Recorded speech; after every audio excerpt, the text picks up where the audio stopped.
சென்னை புறநகரை ஒருங்கிணைக்கும் வகையில் ஆவடி, ஸ்ரீபெரும்புதூர், கூடுவாஞ்சேரி ஆகிய பகுதிகளை இணைக்கும் புதிய ரயில் பாதை திட்டத்திற்கான விரிவான திட்ட அறிக்கை தயாரிக்கப்பட்டிருப்பது அப்பகுதிவாசிகள் மத்தியில் வரவேற்பை பெற்றுள்ளது.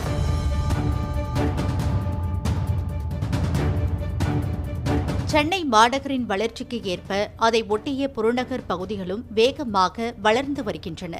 குறிப்பாக சென்னையை ஒட்டி அமைந்துள்ள கூடுவாஞ்சேரி, செங்கல்பட்டு, ஸ்ரீபெரும்புதூர், ஆவடி உள்ளிட்ட பகுதிகளில் தனியார் நிறுவனங்கள், தொழிற்சாலைகள் மற்றும் குடியிருப்புகளின் எண்ணிக்கையை பல மடங்கு அதிகரித்துள்ளன. தாம்பரமும் ஆவடியும் மாநகராட்சியாக தரம் உயர்த்தப்பட்டாலும் அடிப்படை வசதிகளை மேம்படுத்தும் வகையில் கட்டமைப்புகளை மேம்படுத்தவில்லை. கிளாம்பாக்கத்தில் புதிய பேருந்து நிலையம் திறக்கப்பட்டுள்ளதால் சில வழித்தடங்களில் மாநகர பேருந்துகளின் இயக்கம் நீட்டிக்கப்பட்டுள்ளது. அதே நேரத்தில் போக்குவரத்து தேவையை பூர்த்தி செய்ய ரயில் போக்குவரத்து வசதிக்கான பணிகள் இன்னும் முடியாமல் உள்ளன. பொதுமக்களின் நீண்ட நாள் கோரிக்கையை பூர்த்தி செய்யும் வகையில் பயணியர் போக்குவரத்து மற்றும் சரக்கு ரயில் போக்குவரத்துக்காக ஆவடி, ஸ்ரீபெரும்புதூர், கூடுவாஞ்சேரி வழித்தடத்தில் 58 கிலோமீட்டர் தூரத்திற்கு புதிய ரயில் பாதை அமைக்கப்படும் என 2013 அறிவிக்கப்பட்டது. ஏற்கனவே சாத்தியக்கூறு அறிக்கை தயாரிக்கப்பட்டு ரயில்வேயின் ஒப்புதல் பெறப்பட்டது. இதனையடுத்து விரிவான திட்ட அறிக்கை தயாரிக்கும் பணி கடந்த ஆண்டு தொடங்கி தற்போது நிறைவடைந்துள்ளது. 234 பக்கத்திற்கு விரிவான திட்ட அறிக்கை தயாரிக்கப்பட்டுள்ள நிலையில் மொத்த திட்ட மதிப்பீடு, நிலம் தேவை, ரயில் நிலையங்களின் அமைவிடங்கள், பயணியர் எண்ணிக்கை உள்ளிட்ட பல்வேறு விவரங்கள் அதில் இடம்பெற்றுள்ளன.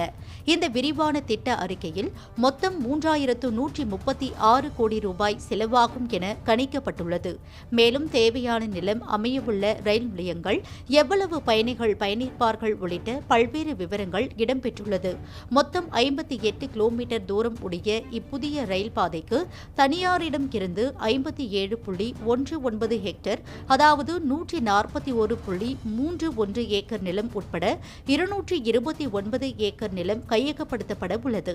ஆவடி, வயலாநல்லூர், திருமழிசை, தண்டலம், ஸ்ரீபெரும்புதூர், வள்ளக்கோட்டை, ஒரகடம், நாட்டரசன்பேட்டை, கூடுவாஞ்சேரி, இருங்காட்டுக்கோட்டை ஆகிய 10 இடங்களில் ரயில் நிலையங்கள் அமைக்கப்பட உள்ளன. இந்த தடத்தில் ஆண்டுதோறும் சுமார் 43.51 லட்சம் பேர் பயணிப்பர் எனவும் கணக்கிடப்பட்டுள்ளது.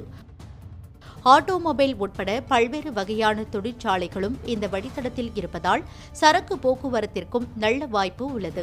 நிலம் கையகப்படுத்துதல் உட்பட அனைத்து வகை செலவுகளுக்கான மொத்த திட்ட மதிப்பீடு 3136 கோடி ரூபாய் என கூறப்பட்டுள்ள நிலையில் இதில் ரயில் பாதை அமைப்பதற்கு மட்டும் 945 கோடி ரூபாய் செலவாகும் என மதிப்பீடு செய்யப்பட்டுள்ளது.